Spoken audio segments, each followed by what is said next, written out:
Thank you. And Bruce is going to introduce Jim. I'm an addict named Bruce. First of all, you know, there are a few honors in Narcotics Anonymous, and most of them you get called out on the rug for eventually. But one of those honors is introducing a speaker and having the speaker ask you to do just that. And you know, I haven't known Jim for a tremendous amount of time, but in the short time that I have known him, he has shown me a spirit and a love for Narcotics Anonymous that is unparalleled. And the energy that he has and the love that he has for this fellowship shines through all of his efforts. And he and I are kind of working on a little history thing, and you know, and it's a really good thing to for a guy who is, you know, hadn't been around here for 30 years like most people in this room, to be able to be a part of that process with somebody who's been around and has a lot of experience. And with that, I'm going to give you Mr. Jim M. from Columbiana, Ohio.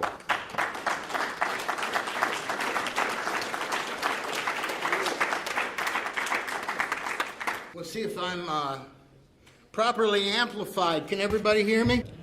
Okay, if you can't, I'll just amplify myself a little more. My name's Jim. I'm an addict.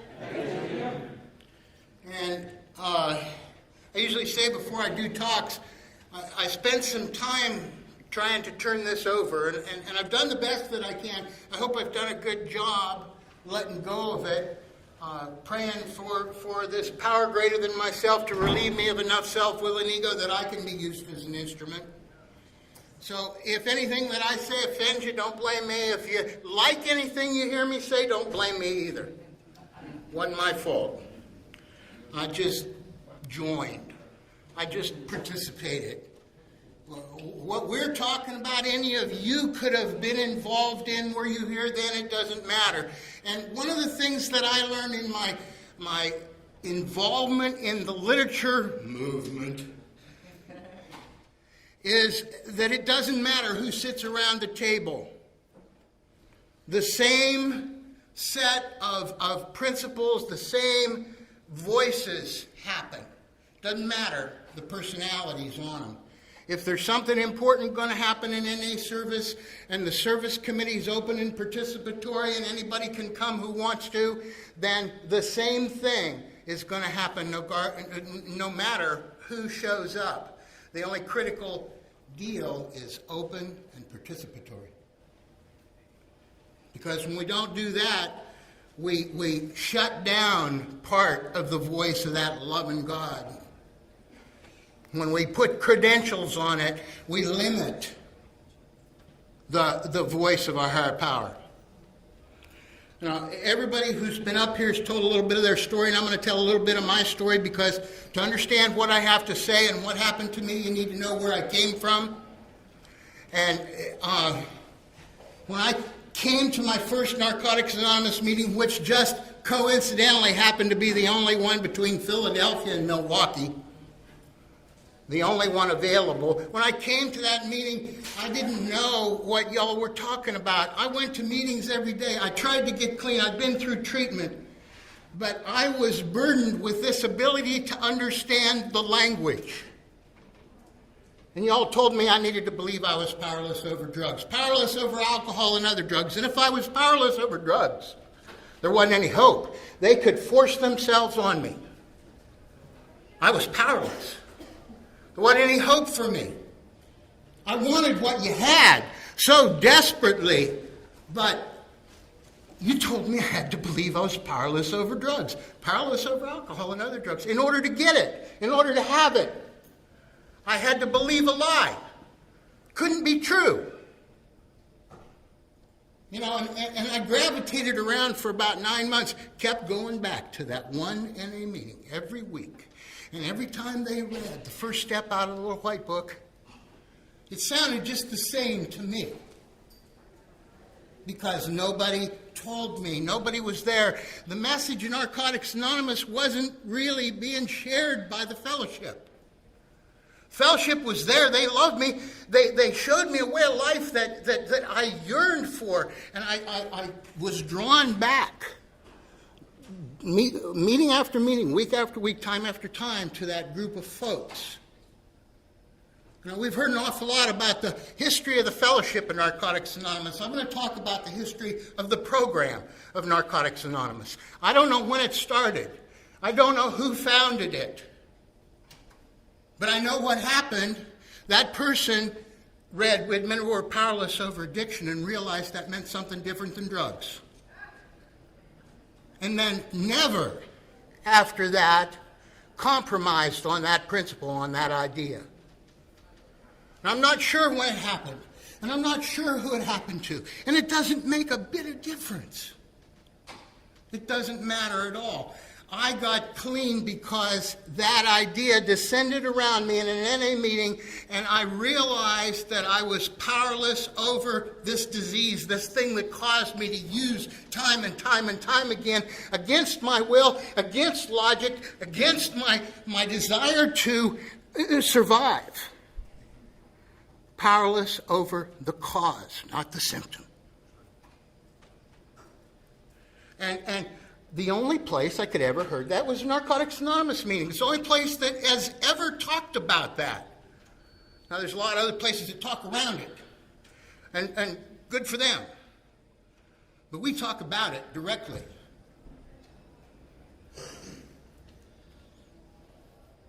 I participated. I was taught wherever there's something going on for Narcotics Anonymous, you go. We went miles and miles and miles.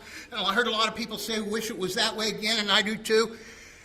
More because those trips, what I got at those trips and what I was able to give, you know, and what I didn't realize at first was they said, you got to give it away in order to keep it. Yeah, you know what, you got to give it away in order to get it. You got to give it away in order to get it. Those trips were really important because I got to give and receive. First thing that happened for Narcotics Anonymous was, it was on a poster on the wall in my treatment center where I went to. You know, 1979,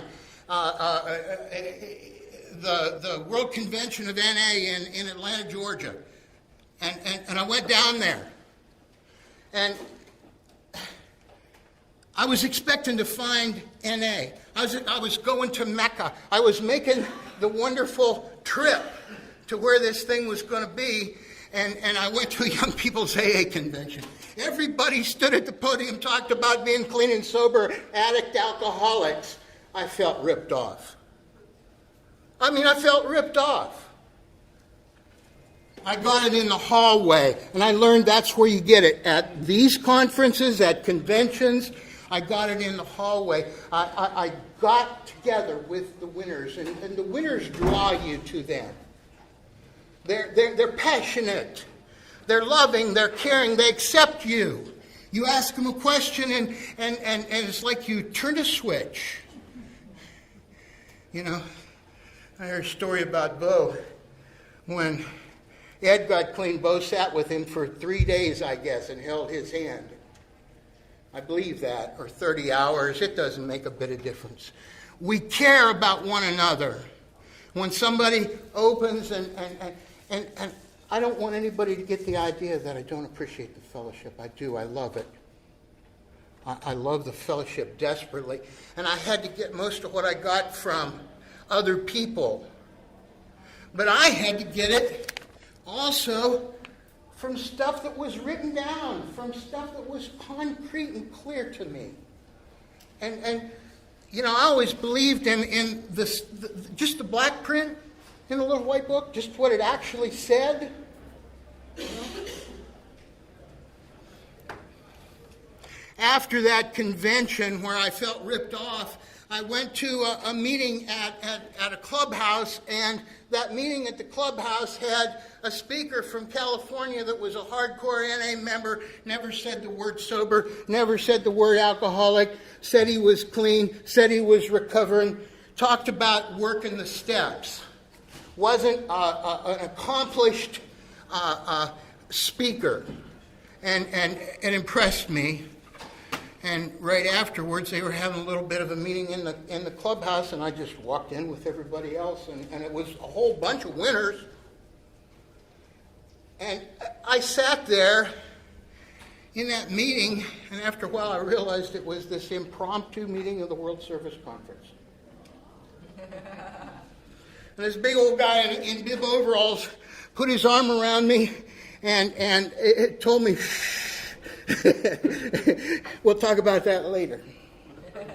Whatever it was. Right afterwards, I went over to Bo's house. It's right next door, and they gave me a tree. And on the way home, we developed an area service committee that's now turned into 2 regions. And we talked about making some commitments, absolute commitments to Narcotics Anonymous. Also, I learned there, we told each other all the time, work the step, or we told each other, don't use and go to meetings, and everything will be all right. And I learned there one more thing. I learned that it was okay to hug a man, even if he wasn't your grandpa, and I learned, work the steps or die. Oh, really? I wasn't going to say that. Work the steps or die, motherfucker. Work the steps or die. And made it okay for me to go ahead and work the steps. I didn't have to join the Step of the Month Club.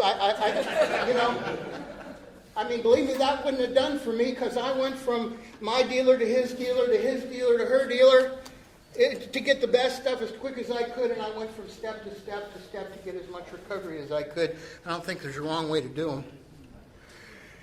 Next thing that happened for Narcotics Anonymous was the World Service Conference. We didn't have a lot of stuff going on then, The next thing was the World Service Conference, and I worked for myself, so I could make as much money as I was willing to work for, and then spend it however I wanted to, and I got to go to the World Service Conference because of that, as the alternate. My sponsor, who didn't know he was my sponsor because I'd never really asked him, but I emulated his every move, was the rep.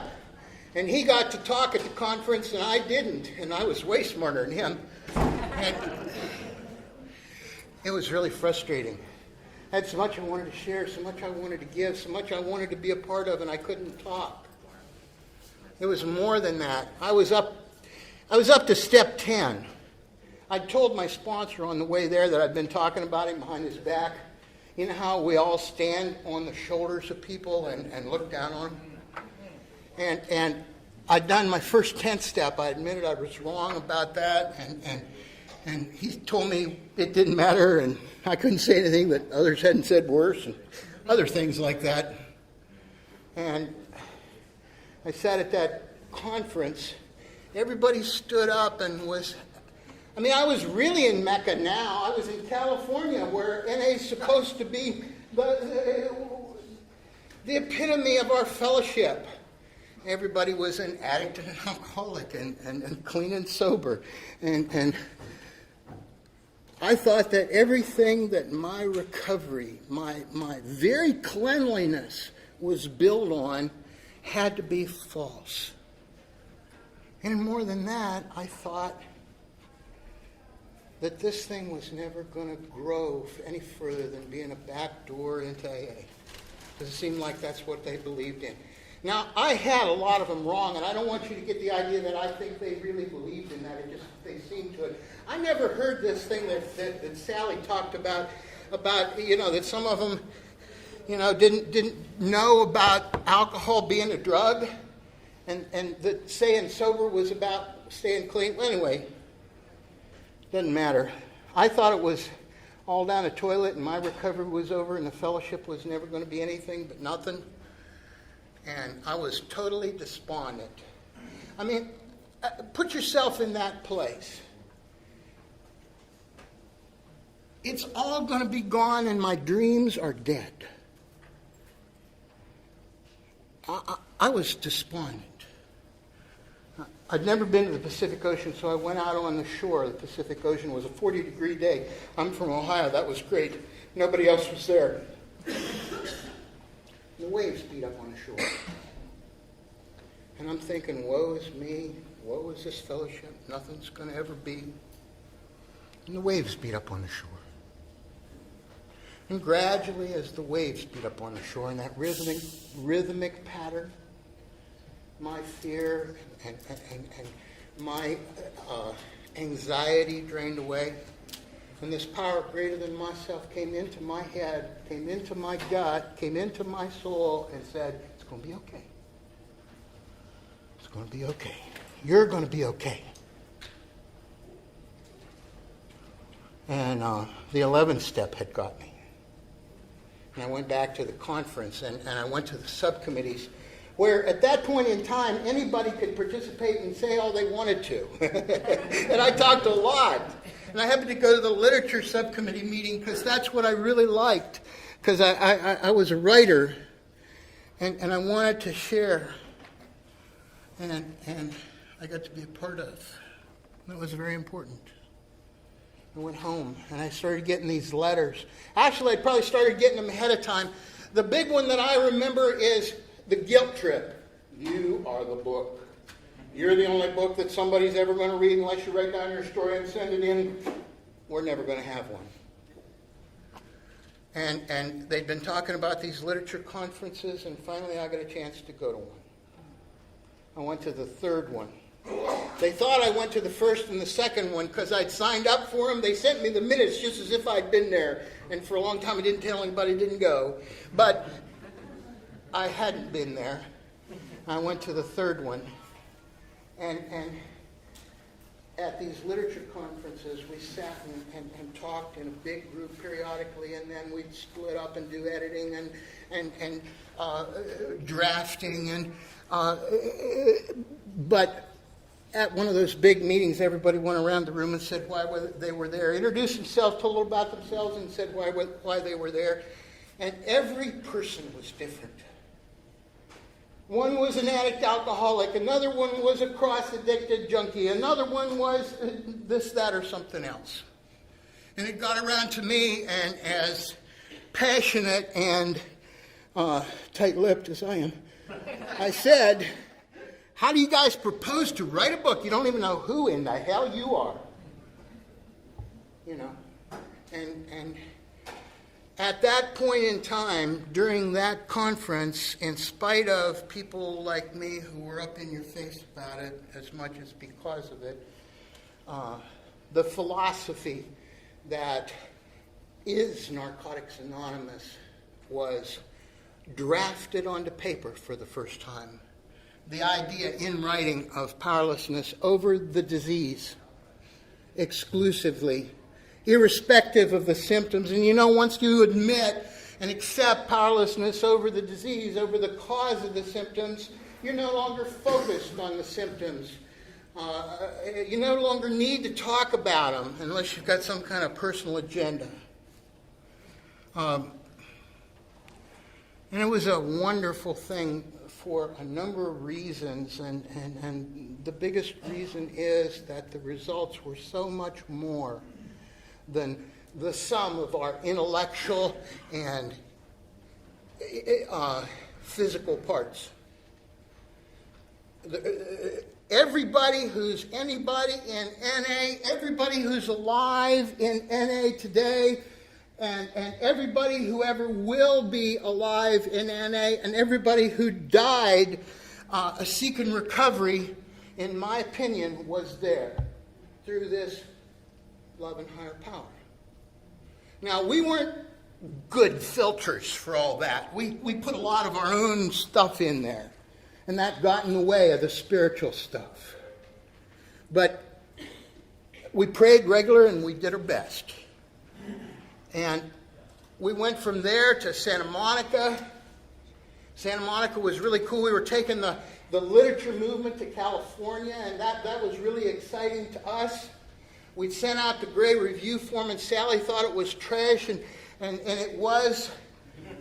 And we asked for input, and local literature committees around the fellowship that didn't know that we're not supposed to have a book sat down and wrote and participated and sent in input, and some of them wanted it published just the way it was, and some of them wanted it completely rewritten by professional writers, and everybody sent in stuff.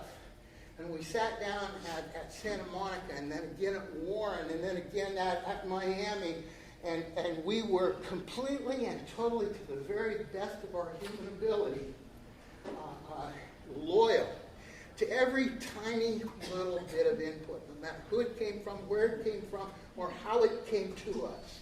And I believe every bit of input is in the book somehow.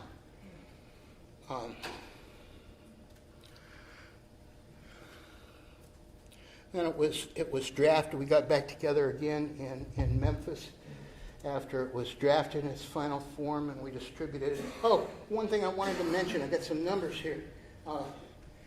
Right after Memphis, we distributed it to every registered NA group in the world. There were 600 of them. From 1953 to 1981, the fellowship resulted in NA growing from 0 to 600. During the year 1981, in the next 9 months between the distribution of the grade review form and the distribution of the approval form, the program made the fellowship almost 3 times that large. And the program has made the fellowship grow as it's grown so far. Now, that's not to discount the fellowship, but the program's what's made the growth of Narcotics Anonymous. And evidence of the program is our basic text in writing. And the concept of powerlessness over the disease, not any one or even all of the symptoms. I had a passion for the written word and for sharing and giving away what I had so I could keep it and get some more. In 81, I went as a representative from the state of Ohio. I wasn't really a region, so I wasn't really an RSR. I was a representative from the groups in Ohio to the World Service Conference. And one of the items of agenda that I had to input was that we have a newsletter, a magazine, something happening for NA every month that comes out to people because we're far flung. And we'd seen letters from Greg, and the voice was a wonderful thing. Came out 3 or 4 times during our fellowship's history.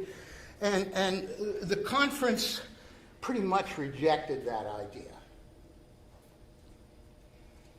Now, I think the reason that we had tremendous growth in Narcotics Anonymous, I think very passionately that the reason was because we didn't limit the voice of God. Anybody who wanted to participate could participate in a full and complete fashion anytime that they wanted to. There wasn't any credentials required to be a member of the committee. Any committee at the world level, the level that made NA for the rest of us.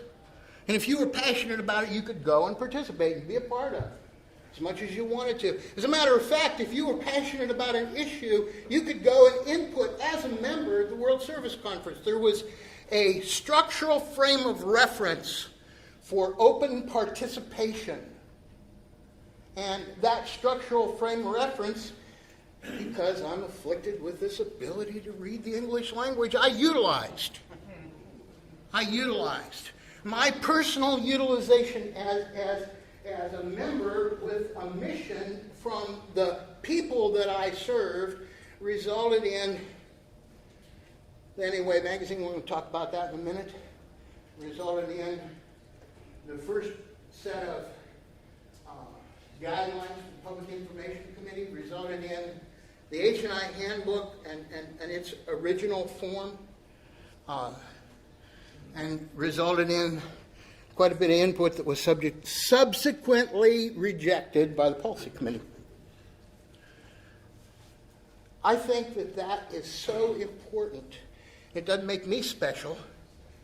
It makes the frame of reference in the structure special.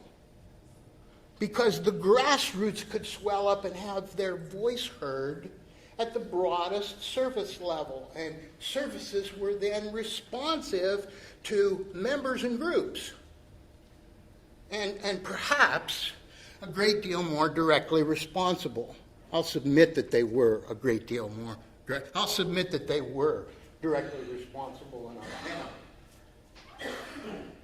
Services had the frame reference for individual members and groups to participate, and that allowed us to write a motion that they didn't know what to do with. We wrote a motion that the World Service Conference create a new subcommittee to administer the publishing of a monthly magazine for recovery from addiction, the NA Way. Now, it had been distributed to all the groups in the fellowship, and the groups had overwhelmingly voted yes for it, but the conference didn't know where to put it. Eventually, after doing their best to not address it, why, they addressed it and it passed, and we had a new subcommittee. The first from the history, in the beginning, new subcommittee of the World Service Conference, where the fellowship could directly participate in writing a monthly magazine and distribute it to the rest of the fellowship themselves. And with a couple other people, I got elected chair of that, and essentially took the editorial role, and we took it on the road, and we did it in Michigan, and we did it in Georgia, and we did it in Wisconsin, and we did it in Pennsylvania. And we got together and had little micro literature conferences to write articles and to share them out with people. And if you wrote me a note on a little piece of paper, it became an article in the NA Way. If you wrote me a letter, that's how I got acquainted with my wife, about what was going on negative in my local fellowship, it became an article in the NA Way. And it was a neat thing.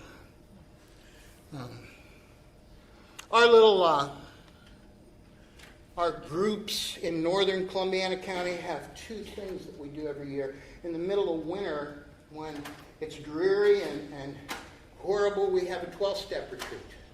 A weekend at a convention site where all we do is talk about the steps. In the summer, and if next year it's going to be in the fall, early fall, we have a traditions and history workshop.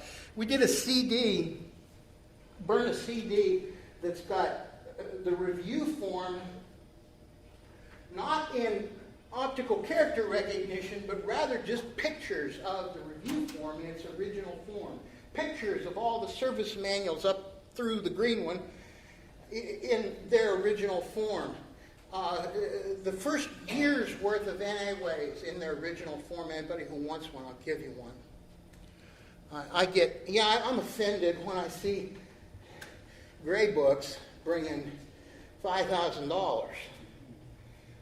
Now, I know that most of it's people contributing to a cause, and I'm not offended by that at all. But as a matter of supply and demand, I want everybody to have this because it was free and it's always supposed to have been free.